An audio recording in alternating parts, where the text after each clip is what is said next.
Good afternoon, and welcome to another edition of On Point for today, Friday, the 8th day of December 2023.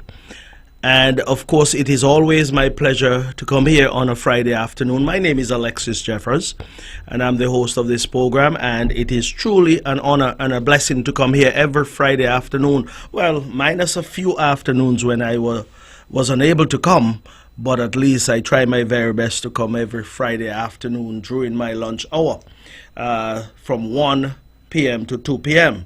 So I'm here today in live and in living colors at Von Radio, of course. The Caribbean's only powerhouse is the chosen radio station for this program, because only the best will do here, and we come here and we bring the very best. We bring the truth, and we try to stay within certain boundaries here at Von Radio to ensure that we maintain the standards that are consistent with this radio station over the last 30 plus years.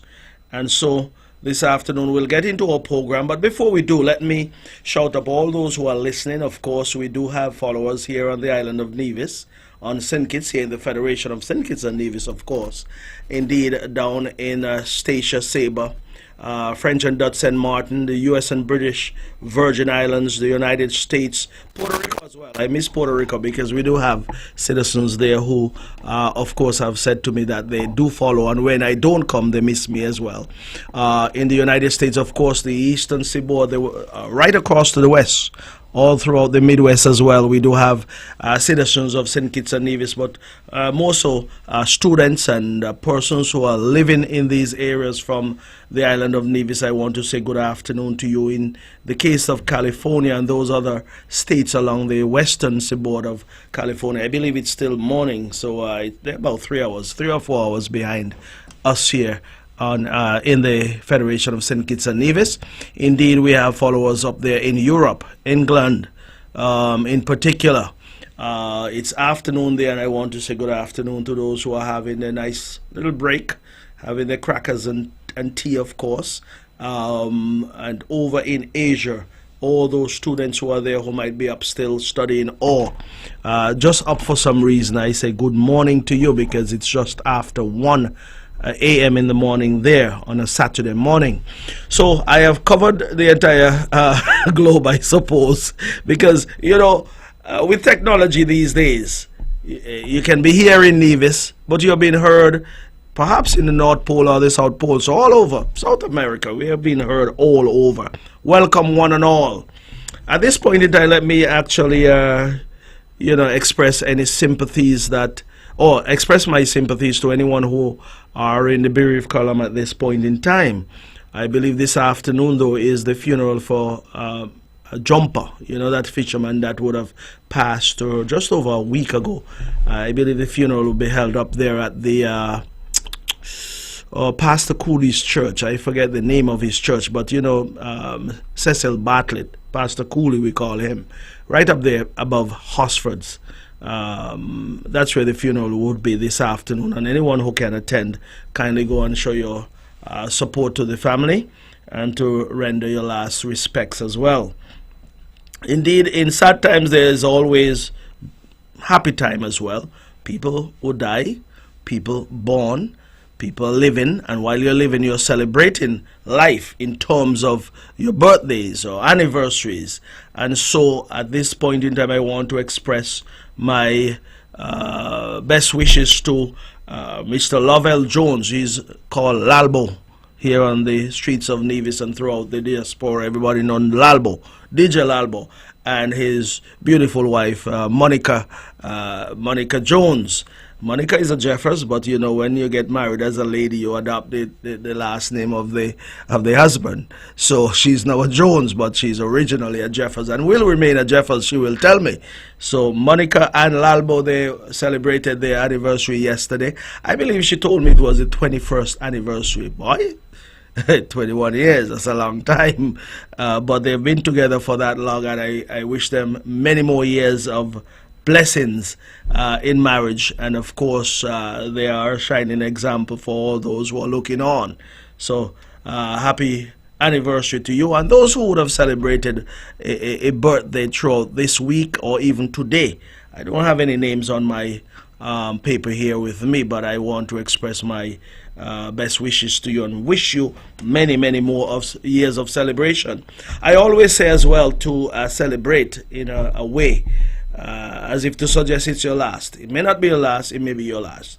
Only God knows. But if it's your last, well, you'd have told yourself, or you can say that I had a tremendous birthday recently. If it is not your last, then still celebrate that way. I'm sorry to put it over that way, but these are the realities. And as far as I'm concerned, we have to deal with realities of the day. And that is, you're born, you will live, and then you'll die. Those are the sureties in life, yeah? That being said, let's say, well, at this point in time as well, let me just say that we are in the Christmas season, the festive season, and a lot of things will be happening. You'll have some Christmas chill-itins. You'll have some Christmas parties. You will have, even from the business perspective, you have some VAT days coming up. And indeed, that will be a chance for persons to, purchase items that they normally will get at the regular price. You'll get discounted prices on those VAT days. People will be buying vehicles. People will be buying consumer products. People will be buying all sorts of things, appliances, and also just, regular household stuff. But whatever you purchase, well, purchase something that you will enjoy seeing and having for a long time to come. But the different business houses will be prepared. They're preparing for you. Let me put it that way. They are preparing for you. And if you have your money, you go out and spend it. Spend whatever you can on yourself, because, of course, you want to enjoy the fruits of your labor in terms of you working hard for your money. Spend it on yourself. But don't overdo it, because there's a thing called debt.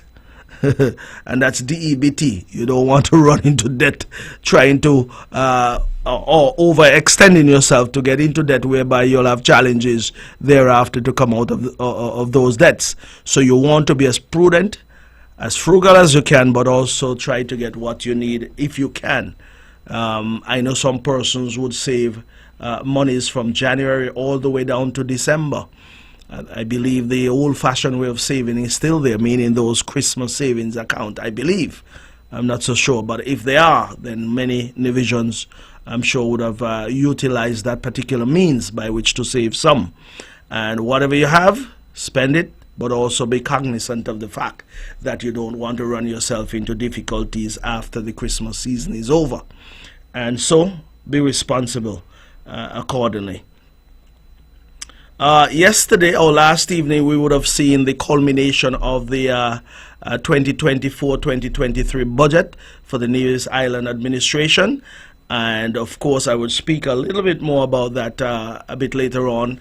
But I want to commend all of the ministers who would have done their reporting of the performance of their various ministries over the past 12 months, and of course laying out the pathway for their various ministries going into 2024.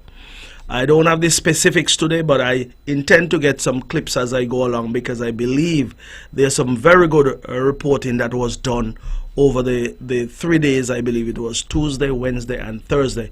So 3 days reporting of the performance of the Nevis Island administration in terms of the various ministries and the ministers. And those are worth repeating over the next couple of weeks, couple of months. Because you see, there are times when there's certain negativity that will be spewed on the airwaves that will suggest to you that nothing is happening in Nevis, and Nevis, the sky is falling and things are so bad in Nevis. But I'll say to you who are listening here and abroad, that Nevis is in the best possible shape it can be at this point in time. Many may disagree with me, and if you have a certain agenda, of course you will disagree with me. But one of the things you cannot say is that this government have, government have not performed. They have performed, and the numbers are there to show as well. And of course, whether it's in infrastructural development, whether it's in agriculture, whether it's in education, the development of our human resource factors here on the island of Nevis, development of our people, whether it's in healthcare, whether it is in whatever area or whatever the sector is here on the island of Nevis, we have seen tremendous improvement, even in the face of the difficulties that we would have had to deal with between 2020 and 2021. A lot of persons will forget that we did go through that period of time when COVID-19 would have shut down the entire globe. Not just Nevis, not just St. Kitts Nevis, but the entire globe pretty much came to a standstill. No planes were flying, no goods were moving, nothing was being done to push economies forward, because everyone was dealing with a health crisis whereby they were trying to get their citizens away from the difficulties of COVID-19 to make sure that life was saved. And so I want to commend the Minister responsible for finance and Premier of Nevis, the Honourable Mark Brantley, for the presentation of a budget that I feel is consistent with what we expect here on the island of Nevis, encompassing all of the different facets of life here on the island of Nevis, and also including all of the citizens of Nevis in terms of ensuring that there's something for everyone. So I want to commend him in that regard. I don't even have the budget in front of me or his presentation, because I've been involved in many things over the past couple of days. But I want to commend him nonetheless, and also commend the Deputy Premier, the Honourable Eric Evelyn, who is responsible for agriculture and other ministries, and I want to commend him for his presentation. Also, I want to commend the Honourable Spencer Brand, who is responsible for infrastructure, planning and the likes, for his delivery as well, including also in all this the Minister of Education, the Honourable Troy Liburd, and also the Minister responsible for health and other ministries, the Honourable Janelle Nisbet. They would have done a phenomenal job in terms of adding some flavor to the debate, in terms of being on point, and that is my show, on point at all times with their delivery, to ensure that the people of Nevis can have a very good feeling going into 2024 and beyond, because these budgets are not just necessarily for the year or the current year or the year that you're preparing for, but it is a matter of setting the foundation, laying the foundation and putting the framework in place so that years to come we can feel the benefits of the decisions that are made at this point in time or this juncture. So 2024, 2025, 2026 into 2027, the impact of the budget today should be realized and felt even then and beyond. So I want to commend them all. I also want to just report, as usual, at this point in time, I usually will go into the reports from the performance of the Uwale water taxi facility. You know, 2 weeks ago I brought the numbers for November, and it seems like 2 weeks later I'm coming with the numbers. No, sorry, let's back up. 2 weeks ago I brought the numbers for October, sorry. And now, 2 weeks later, I'm bringing the numbers for November. Yeah, I'm jumping ahead of time. So, and the reason for that is because, of course, I would have missed a couple of weeks in November. So I was unable to report at the earlier stages the numbers for October. So I'm reporting the numbers now for November 2023. And indeed, you will recall that at the end of October, we had a global figure of movements in and out of the Uwale water taxi facility of just about 197,909 persons. So that was at the end of October. Well, the numbers are in for November. I keep these numbers and I keep the data going because I am suggesting that we will get to 250,000 by the end of December this year, December 31st. And why I say that is because in December we have so many different activities taking place here on Nevis, but more so on the St. Kitts end, where you have carnival and the various things that are happening in carnival, calypso shows, Queen show, you know, you have this, what you call it now, Juve, you have Soca Monarch, and all those things are happening, a teenage pageant, local and also regional pageants. So there are a number of things happening on St. Kitts, and we would always want to encourage our people to support Carnival in St. Kitts, because that is always reciprocated in a big way. When we have our Culturama, where the people of St. Kitts will come over in their numbers. And we certainly appreciate the movement between St. Kitts and Nevis, where we can live as one.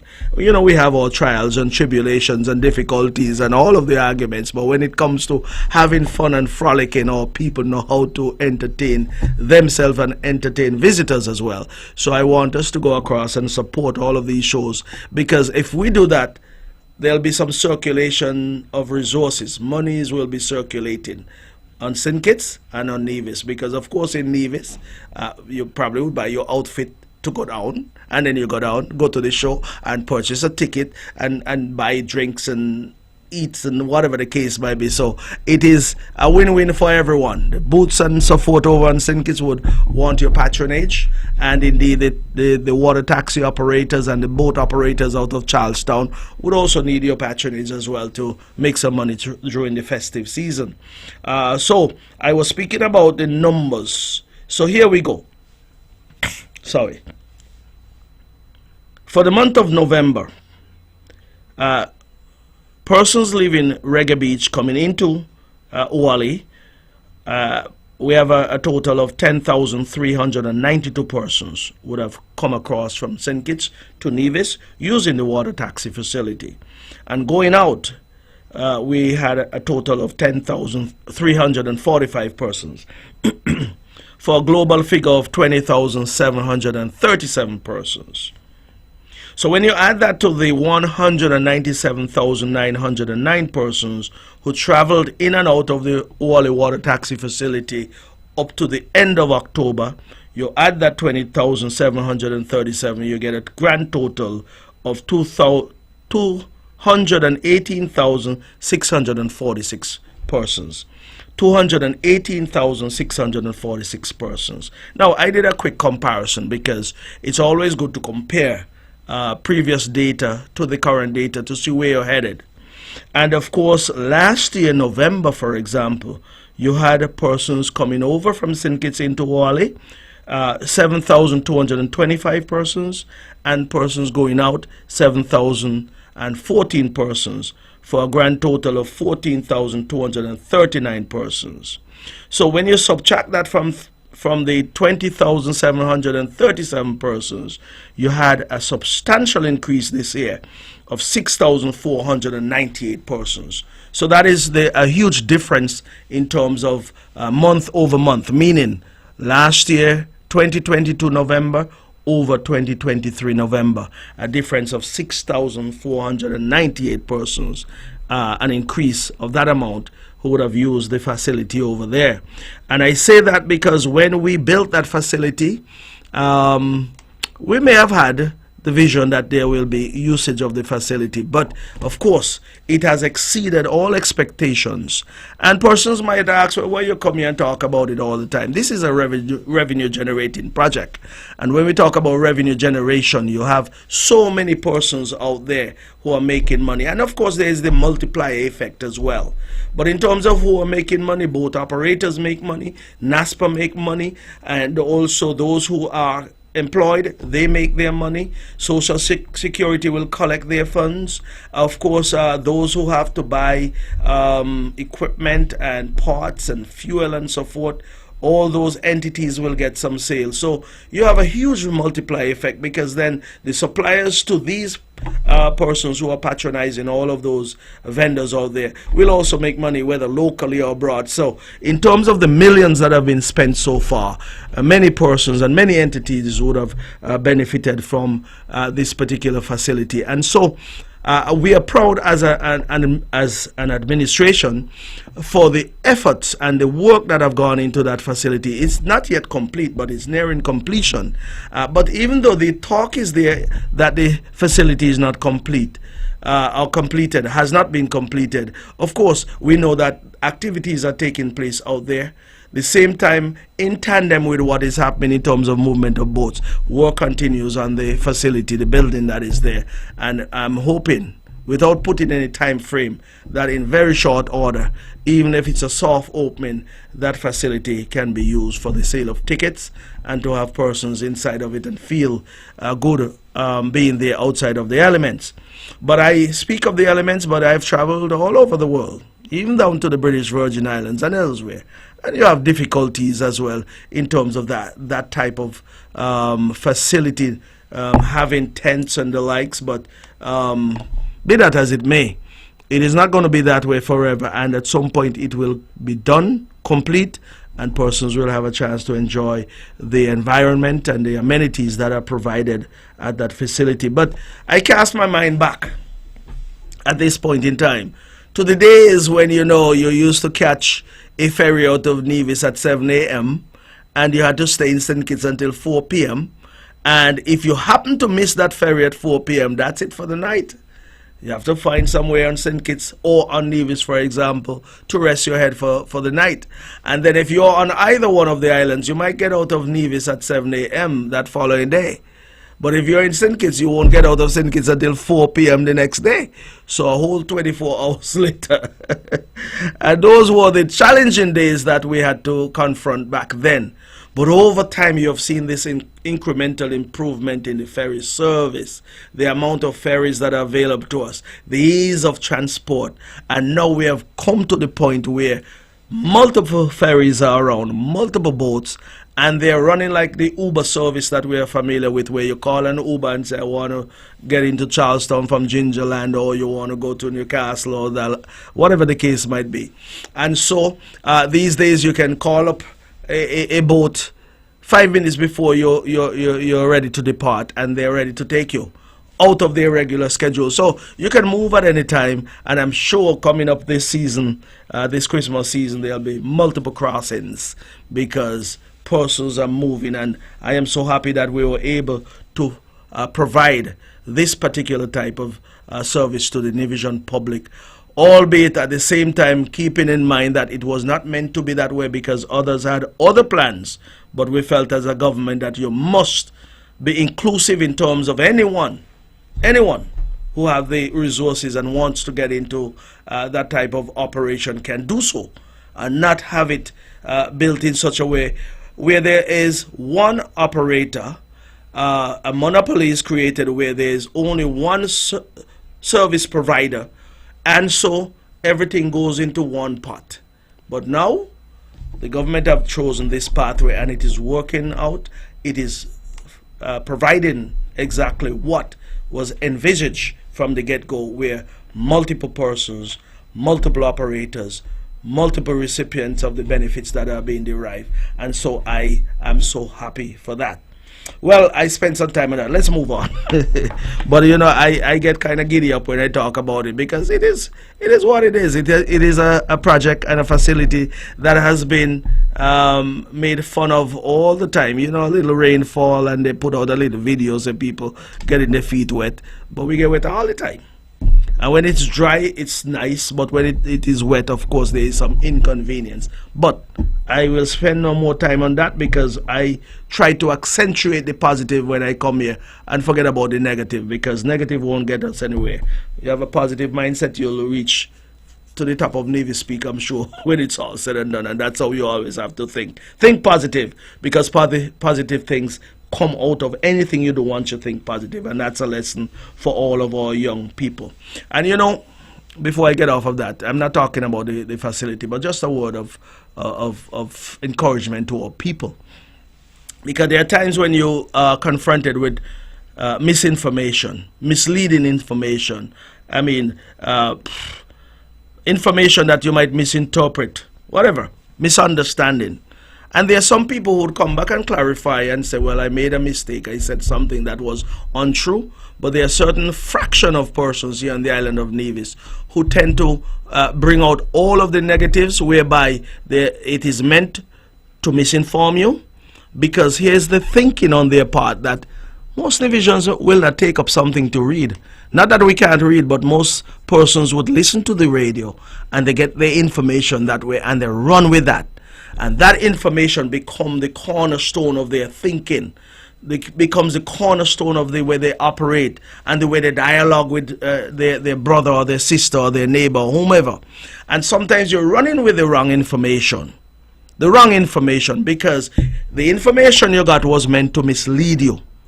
And you become misguided by it. I'm using a lot of and then you misunderstand everything, but then the truth comes out, and then you get the truth, and those who try to mislead you will never come back and tell you that is not the truth. But down in the parliament last night, I would have listened to the premier, and he brought a lot of truth, and he would have cleared up a lot of the misunderstanding, the misconceptions, and the persons who would have tried to mislead the general public. I'm sure they feel however they feel at this point in time. I'm not in their shoes and in their skin, so I don't know. But when you come with things that are not true, at some point the truth will surface. And so I always have this quotation that when someone tell you who they are, take them at their word. But when they show you who they are, you better believe them, because actions speak louder than words, in many regards. And when people come to mislead you, tell you lies, and show you who they are, whether they are vagabond or whatever they are, they're truly that, and that is what they are. Anyway, let's move on from that. I just want to touch quickly though on the airport, because on Monday evening, December 4th, we had our first in a series of consultations. Let me apologize once again to the public, or the general public, and those who came, for the difficulties and the challenges that we would have had. That was a glitch in the whole presentation, where the person who would have normally done the narrative of that particular presentation was unable to come to Nevis. He's a part of the Perez group, but he would have unfortunately succumbed to a major illness, and of course he was unable to travel. And I can mention his name as Mr. Dan Casal. He's the one who would have done the narrative behind that particular presentation. Indeed, we could have resorted to the fact that we cancel that presentation and say, well, we can't. But you know what the talk would have been. People would think that we were out to mislead in the first place, because that is the narrative that they try to push. And that's why I used those words just now.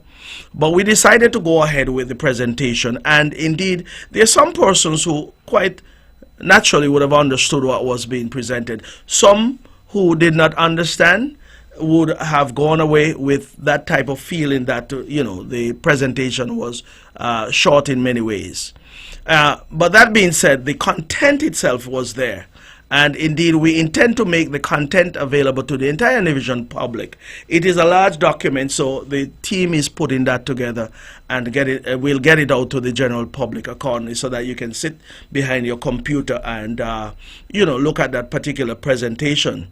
But indeed, like I said, I apologize for the presentation and the difficulties in understanding what Mr. Leonardo Perez was saying. At least he is quite naturally a fluent speaker of the Spanish language, but not so much the English. So that is where the difficulty was. But indeed, it doesn't remove the fact that we know exactly what we intend to do with the Van Samre International Airport, in that we will be extending the runway from its current distance of 4,008 feet up to 5,500 feet of runway. Of course, it doesn't take away from the fact that we intend to resurface the entire runway and make it compliant with all of the international requirements and regulations and regulatory agencies as well. It doesn't remove the fact that we intend to install brand new lighting systems along that runway. It doesn't take away from the fact that we are saying that we will be building or constructing a brand new hangar, a jet hangar. It doesn't remove the fact that we'll be constructing a fuel farm, because the one that is over there, of course, it is inadequate and woefully short of what we want to have, in that if we are having increased traffic, larger aircraft, more aircraft, then of course there will be the increase in demand for fuel and the services that are offered in that regard. It doesn't remove the fact that we'll be expanding and building a brand new apron as well for parking. So the current apron will be torn up and rebuilt, and then we'll build a brand new parking area as well for aircraft. It doesn't remove the fact that we will be realigning the Island Main Road, because the current road as it stands, coming around there by this business, you call it what, Tire World, that will be a part of the airport territory. And then of course the new road will be realigned outside of the airport territory, and then somewhere in the region there to the back of Sunshine Shoppers, that is where the exit will be. The entrance will be somewhere along that corridor as you leave the entrance to Mount Nevis Hotel, that is at the end of what we call Catalang Part. And it doesn't also remove the fact that we'll be doing some improvement to the passenger terminal, whereby we'll be doing some expansion, of course, and also upgrade, because if you have more passengers coming into that facility, you would need more space, and indeed that would necessitate us doing some work on the terminal building as well. Also, the improvement of the parking, or the car parking area, or the vehicle parking area, that will be done as well, along with, of course, the improvement work to be done in the control tower in terms of improving the communication. And I want to clarify something here, because it slipped me when I was at the consultation, that in 2017, I believe is over $1 million was spent to improve the communication systems at the tower there at Vance Amory International Airport, and also over at the Long Point port facility. So I believe it was over $1 million, almost $2 million when you put both facilities together. But indeed, some improvements were made in the communication systems over there at the Vance Amory International Airport. So they have pretty much up to date equipment for that particular facility. So all that will be addressed anyway moving forward. So the improvements that are planned there at Vance Amory International Airport are meant to make it, bring it to the state where we know we can accept international flights from Miami, for example, Atlanta if possible, all up and down the eastern seaboard. And from what I know of the aircraft that we intend to attract, which is the Embraer 175, they can travel to as far as Toronto, Montreal, and direct flights straight into Vance Amory International Airport. Whether it would be with restrictions or not, then they would be able to do so. So charter flights that emanating from the U.S. mainland can come. Charter flight from South America can come. So that is the thinking when it's all said and done. And I want to point out to the people of Nevis that there are a lot of negatives that will come along with these plans that we are putting in place, that we plan to execute. A lot of negative chatter would be out there. And I will say to you that my thinking and the thinking of the NIA is that we can sit here and argue about the expansion of the Vance Amory International Airport. We can say all negative things about it, but the question at the end of the day, are we going to undertake the project or not? Are we going to leave the Vance Amory International Airport in its current state or not?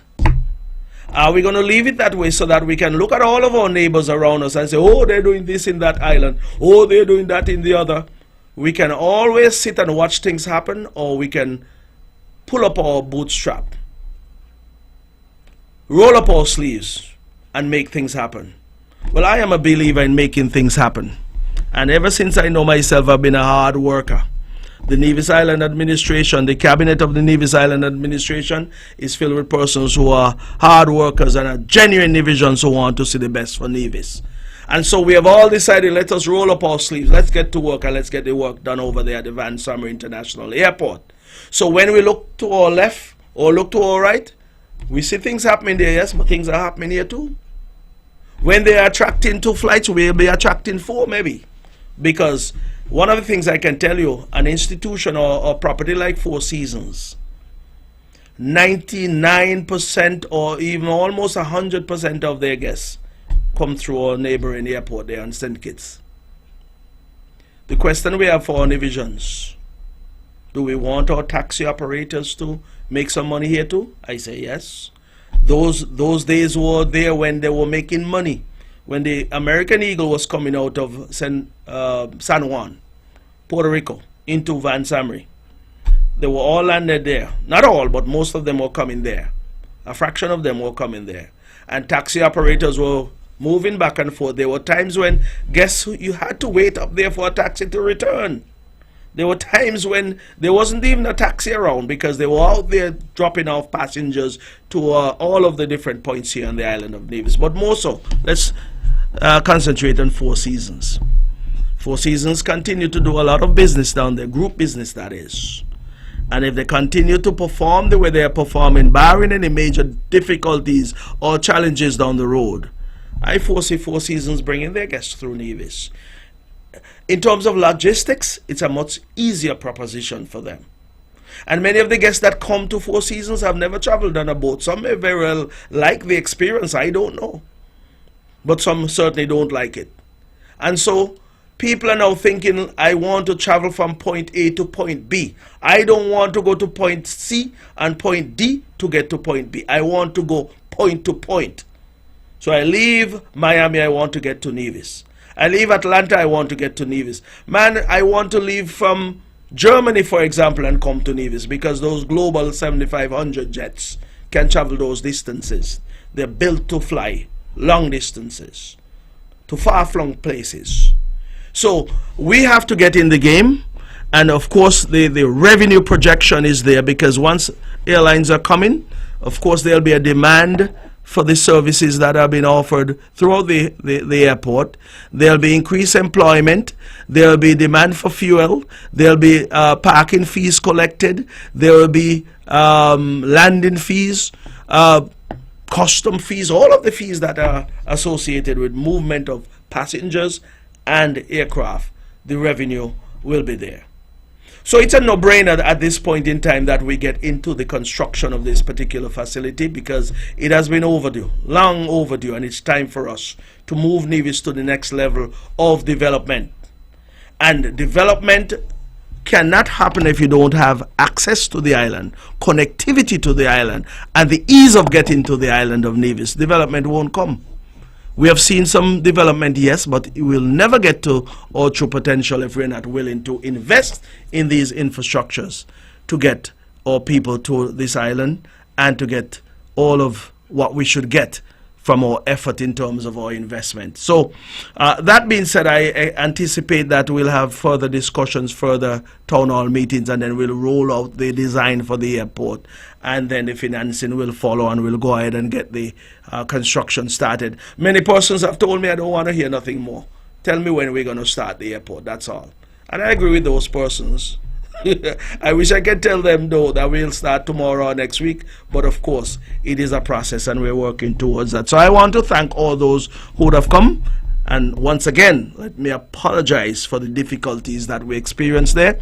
And I give you the assurance that we'll get it right for the next town hall meeting. And as we go along, we intend to go to every constituency or parish on the island as we go along. New information will be divulged, and we'll provide you with all of the necessary information so you're armed and equipped. And then, of course, in my discussions with the NIA, we have spoken about the establishment of the necessary medium through which we can get information out to the general public.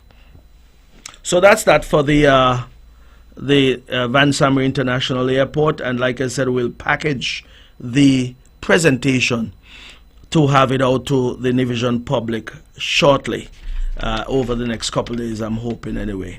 So yes, as I was saying before, let me go back quickly to the budget presentation down there at the Island Assembly, the Nevis Island Assembly, and that was for a 3-day period. Of course, we know the budget was presented on the first day by the Premier and Minister of Finance, and the debate started on the second day, which was Wednesday, where the leader of the opposition would have, presented her rebuttal, so to speak, whatever it was. I don't even know, but that was then.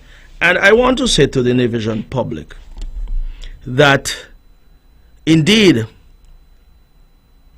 we have seen over the last couple of years, of course, a lot of comments and a lot of criticism of the concerned citizens movement in government. And I will say to you at this point in time that I can recall when we were in opposition, we criticized the government a lot then, the NRP in government. We also came up with some prescriptions as well that we thought could work.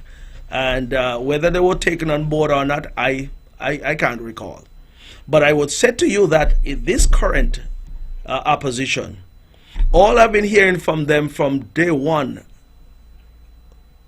are just, what do you call it, criticisms, opposition, no prescription for any, development, or, well, they would say that they won't give us their plans, but we're not looking for your plans.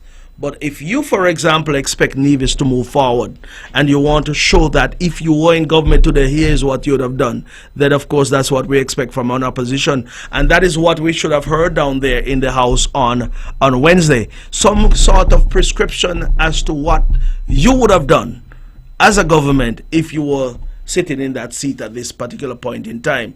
But I understand why the people of Nevis decided they were not going the way of the NRP, because of course they did not bring a manifesto during the last election. They were criticizing everything the CCM was doing. And one of the mantra they had: nothing happening, nothing doing. Roads are being built, nothing doing. Houses are being built, nothing doing. Agriculture is progressing, nothing doing. The education system is being bolstered by some serious investment by our government, or the CCM party in government, building of the TVET unit up there in Gingerland, at the Gingerland Secondary School. I mean, there are a lot of investment being done in education, and the results are there to show in terms of the results that our students are producing for us. But what we are hearing is just negativity all around. Opposing, and nothing of the sort to suggest that they would have done something different if they were in government. I know they couldn't have done anything different in government, because I like the fact that the Premier in his wrap-up would have done something that I want to touch on, because we've been hearing a lot of things being said from the other side about debt. The NIA is in debt. We're in $44 million debt, and everything is debt. And that's all you hear from them. But you see, there is a saying out there, what it is again, boy. Something about when you set out to deceive. But anyway, it's not coming now. But you see, you can talk long and hard. You can talk long and hard every day about debt. And all that the people of Nevis would focus on is what you're saying, because you're talking long, you're talking hard, you're talking often. But when the truth comes out and the reality hits, then I hope the people of Nevis are tuned into what the realities of the day is. And you know, when I heard the Premier talk about the Director of Audit's report that he tabled and has been tabling, and the CCM have been doing that since 2013 up until this last sitting, complying with the Constitution and the requirements, if you're going to talk about good governance and being transparent, I would say the CCM party in government have been the most transparent government that this island has ever seen. And I want to say to you, the worst government we have seen in Nevis is between 2006 and January of 2013. And who want to doubt me on that? Check the facts. Check out the facts, and you who would have lived through that would know what I'm saying is true. And I don't come here to mince any words, because I lived through it. I lived through 2006 to 2013.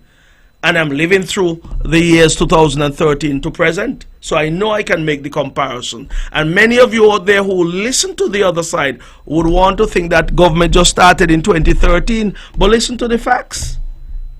Listen to the facts. And I want to bring some clips here at some point, but I'll get my team to work on those.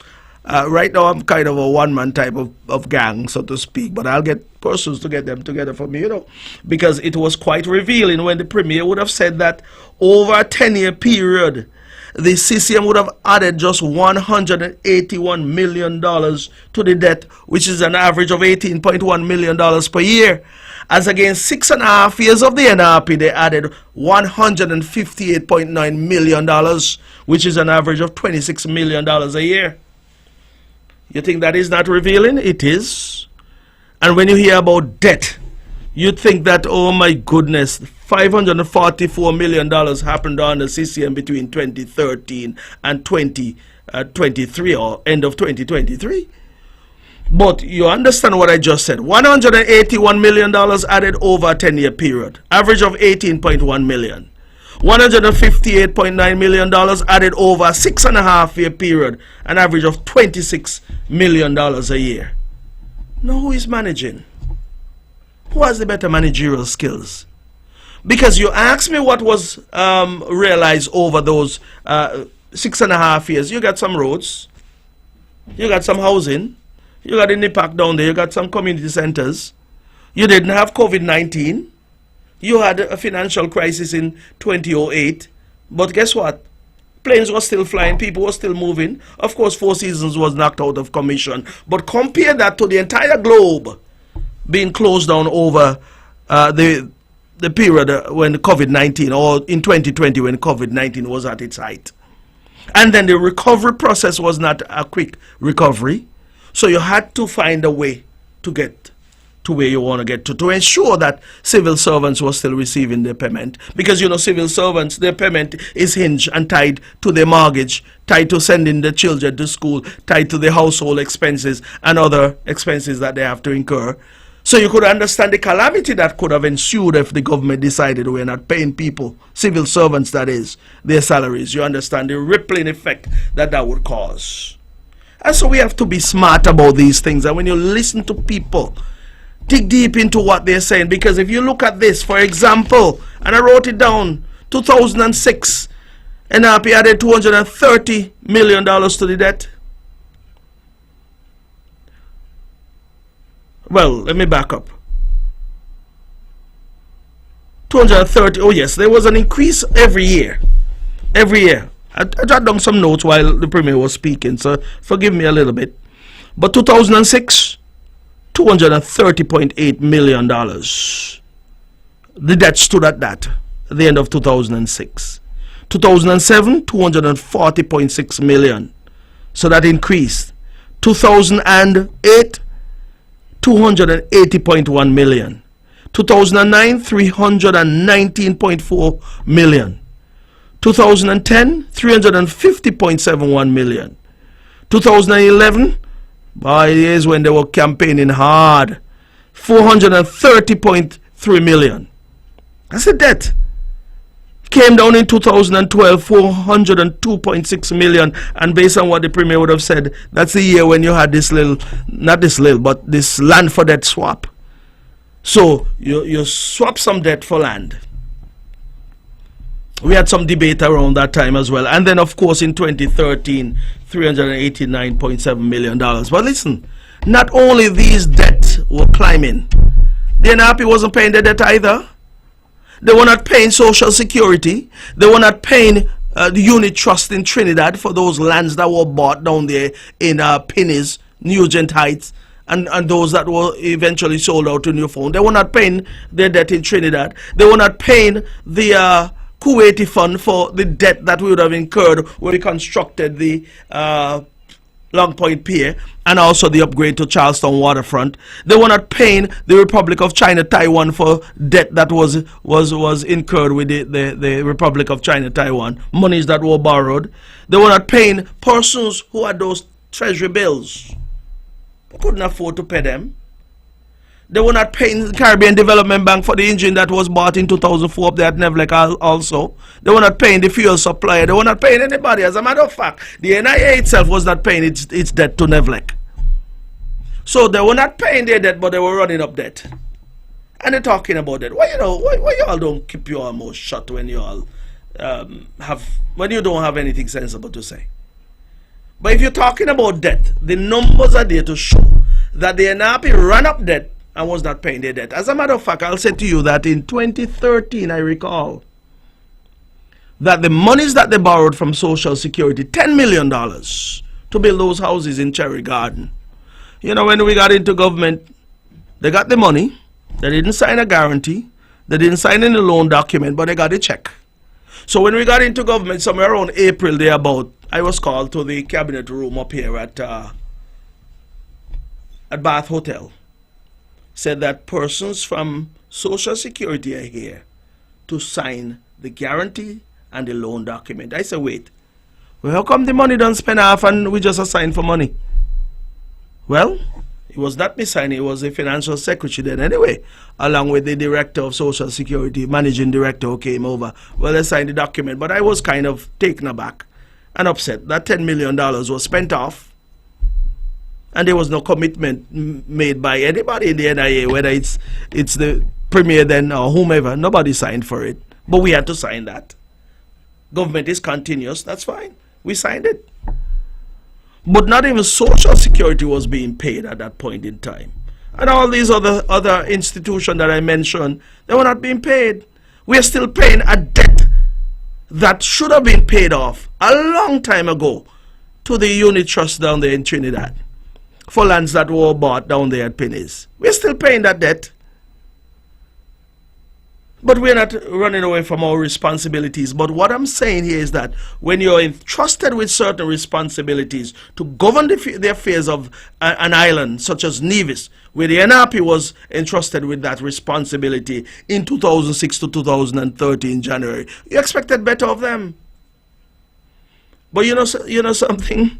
When they realized they couldn't win the election in 2011, that's when they went and committed the biggest atrocity on the people of Nevis. Take off over 200 people, name off the list, and say you can't vote. You don't exist, so that you can't vote. In some cases, say you're dead, so you can't vote. Rubbish. And that is why the NRP, no matter how you try, the people of Nevis haven't forgotten you. Tell you already, if a person tell you who they are, take them at their words. When they show you who they are, you better believe them. And when they tell you NRP best for Nevis, you better left them where they're because NRP best to keep from.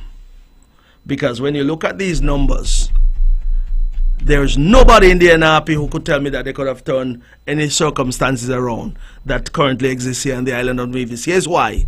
Some of the same people who were there then are still here now banging them out. You have a leader who ain't know what happened in Nevis. You don't even know if the sun will rise in the west and set in the east, or rise in the east and set in the west. I don't even know what she knows. And I told you already before, and I said it before, that I believe whoever wrote that script to give to the leader of the NRP to go down in the house, there's a reason why he or she or them did not come. They didn't come because they didn't want to be embarrassed like the leader. They didn't want to be sitting in the gallery and hearing this embarrassment of what they would have wrote to give for someone to speak. So no one came to support the leader. And I don't care what you all say. You could tell me that you could listen to her on Facebook. You could listen on YouTube. Listen. Physical support. Moral support. There is nothing you can give me as an excuse to eliminate that from the process. Why? When the Minister of Agriculture was presenting, his team came to give him support. When the Minister for Infrastructure was presenting, his team came. Same thing with the Minister of Health, her team came. Same thing with the Minister of Education, his team came. And when the Premier was presenting the budget on the first day, not only his team came, but a large cross-section of the Nevisian community came to lend support and to hear what was being presented. So moral support, there's no replacement for it. You cannot tell me that, you can listen on Facebook and you don't have to come down. It's the same way you keep telling the people of Nevis, you don't have to have somebody at the table to represent you, to speak on your behalf. How foolish can you be? Each constituency has a representative. If you're in government, that representative is at the table, sitting down, speaking on the behalf of his or her constituents. So when you decide to remove your representative, well, how are you going to get representation? St. Thomas's Parish have been out there for the last number of years. They've had a representative, yes. But I said it before and I'll say it again. When the Honourable Joseph Parry became the Premier of Nevis and the representative of St. Thomas Parish, he went about building up his constituency. He went up to Jessop's, Barnes got Cotton Ground Road, did the Cotton Ground play field. You give him credit because he's now there at the table to determine what happens in his constituency. Every time you run in an election and every time you vote for someone, you're voting for them to get into government. So when you remove someone from government and you keep them out there in the opposition, I don't know. It's up to the people. people would have spoken, democracy would have prevailed. But the fallout from that is that your constituency, in this case St. Thomas Parish, in this case St. James, are not at the table to speak for you. And that is the kind of language and the kind of foolishness the NRP keep pushing. They say, once you become the government, you're government for all. Really? That's true. There's no doubt about that. But when it comes to the nitty-gritty, when you go back to the people, what are they going to ask you? What have you done for me? What have you done for the constituency? And what have you done for the constituents? So even though you have a government that is in place to govern the affairs of Nevis, you need your representative at the table to work on your behalf. And that's the reality of it. Whoever wants to push a different agenda is up to them. But I always believe the best place to be is around that table. Around that table, making decisions individually and collectively as a government for the best on behalf of your people and the best interests of your people. Yeah? So when they say that they didn't have to come to the house to support their leader, of course they know why they didn't come. Many of them feel like the leader should not be in the position that she's in anyway, because she didn't pay the dues, didn't do the hard work to get where she is. So, you know, they're playing a game like they're trying to support her, but I know deep down inside they don't support her at all. And I know for sure what happened on Wednesday is indicative of the fact that they don't support her. They don't like her, they don't support her. And you all could take it as you want. But I'm telling you what I feel. This is my opinion. And you all can go with it or leave it where it's at. But I'm saying it, and I'll keep saying it, that I know that the majority of persons that support the NRP party, they do so because they were hoping and thinking that the NRP might be in government and they get the fallout of that, or the, you know, whatever comes with that. But in terms of support for the leader, tell you, if the leader know what I'm saying, I'll tell you, that script that you got, they gave you because they don't like you. They will send you out there to embarrass yourself. Anyway, let's move on from there. Sometimes we get sidetracked. But anyway, I was saying that this debt thing, I believe the Premier would have put that to bed the other day. Last night, sorry, when he did an eloquent job in terms of laying out to the people of Nevis exactly where we have come from, where we are, what happened under the NRP, and what is happening under the CCM. And of course, we all will encounter or have to take on debt at some point in our lives, personal lives, and also as a government. Of course, when we get to the airport, there'll be some debt that we'll have to take on to get that infrastructure in place. But once it is in place, then the whole idea is to use it to the benefit of the island so that we can have growth in tourism.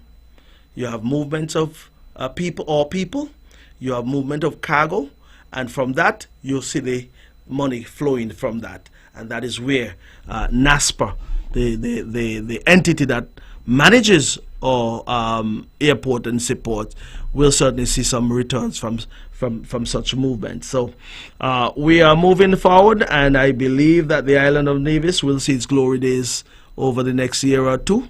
And indeed, with all of this infrastructural development we expect to create, that type of buzz and that type of, platform upon which we can continue to build the island of Nevis. Well, ladies and gentlemen, I won't introduce any new topic at this time because it's just about 1 minute to 2 o'clock. And you know, sometimes, I keep saying it, but an hour is a long time and it can be short, depending on what you have to say. But I don't want to push it beyond that, and I don't want to be charged overtime by the folks here at Von Radio. I've got an hour, and I think I've run my time with that. I just want to wrap up by saying that those of you who get a chance, or who would have a chance at some point to review the budget presentation, please do.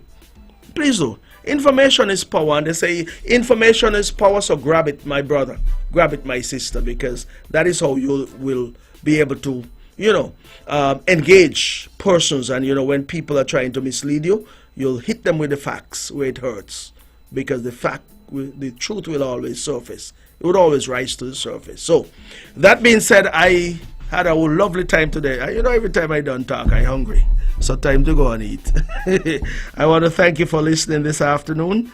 And of course, it is always my pleasure. And you know what? Budget and St. Kitts, the budget presentation comes up on Wednesday, the 13th of December. Yeah. So the budget, process starts then on Wednesday, and the debate continues thereafter. Normally, St. Kitts is a bit longer than we are. More members of parliament, and sometimes it is broken up into pieces, so to speak, to accommodate that and different things. Yeah, so we'll be over there lending our voice to the budget come the 13th of December. That being said, I want to thank you for listening once again. It was indeed my pleasure being here. You've always been a wonderful audience, even though it's not one where we interact in terms of calls. But that being said, thanks for listening. And I want to wish you a most wonderful rest of the day and a blessed weekend. Take care of yourself. Be safe. God bless you. May God continue to bless the island of Nevis, and we continue to prosper as a people, because there are good things happening right here on the island of Nevis. What a beautiful place to be. It's paradise right here now. Thank you for listening.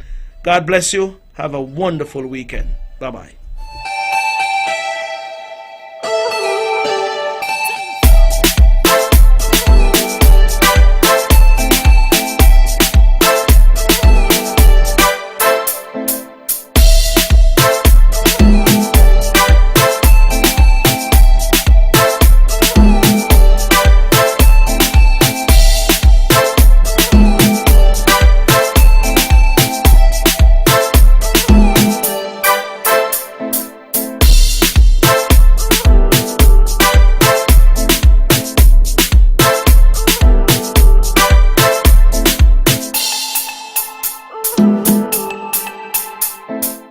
The views and opinions expressed on the preceding program were solely those of the participants and do not necessarily reflect the views